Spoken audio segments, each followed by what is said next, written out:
Welcome to Barbara's Bulletin, the podcast where we bring you the latest news and updates from around the world. We have a lot to cover, so let's dive right in. We're starting with a developing story in the Middle East, where tensions between the United States and Iran continue to escalate. Despite the threat of war, Iran has reiterated its insistence on the right to enrich uranium, a key point of contention in negotiations with Washington. Iranian Foreign Minister Abbas Araghchi made it clear that his country will not be intimidated by U.S. threats, saying, "No one has the right to dictate our behavior." The comments come as the two nations engage in renewed negotiations, which resumed on February 6 in Oman, after a 12-day war between Israel and Iran last June. The U.S. is seeking assurances that Iran will not develop nuclear weapons, while Iran is demanding the lifting of economic sanctions. Meanwhile, the human cost of recent protests in Iran has become clearer, with authorities acknowledging 3,117 deaths, although international organizations estimate the toll to be much higher.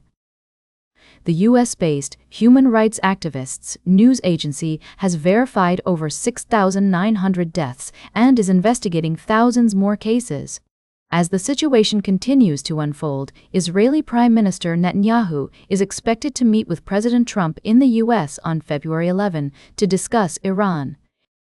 The meeting comes amid a significant U.S. military buildup in the region, with an aircraft carrier and strike group deployed to the Arabian Sea. We'll be keeping a close eye on this story and bringing you updates as more information becomes available. We'll be right back with more of today's top news on Barbara's Bulletin. Welcome back to Barbara's Bulletin. We're continuing our coverage of the developing story out of Pakistan, where a devastating suicide bombing at a mosque in Islamabad has left at least 31 people dead and over 170 injured. This tragic event has sent shockwaves throughout the region and beyond. As we delve into the details, it's essential to acknowledge the complexity of the situation. The Islamic State group has claimed responsibility for the attack, which targeted a Shia Muslim mosque during Friday prayers.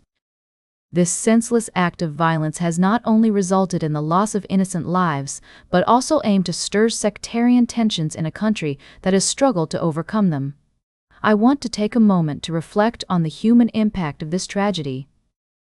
The families and loved ones of those who lost their lives are grieving, and our thoughts are with them during this difficult time.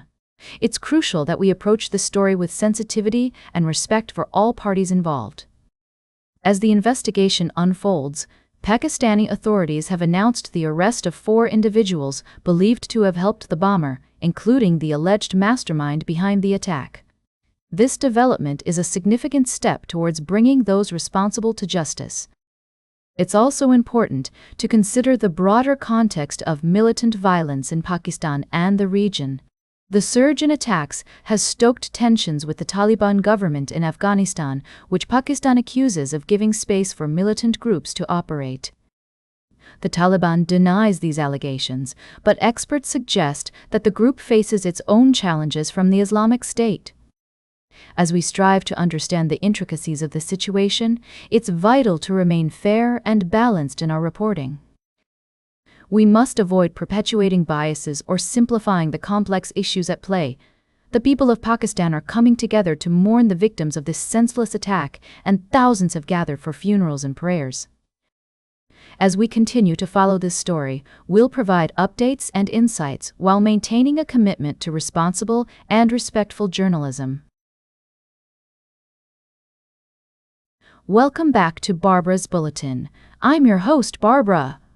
As we close out today's show, we turn our attention to a developing story from Nigeria, where gunmen have killed 3 people and abducted a Catholic priest in the northern part of the country.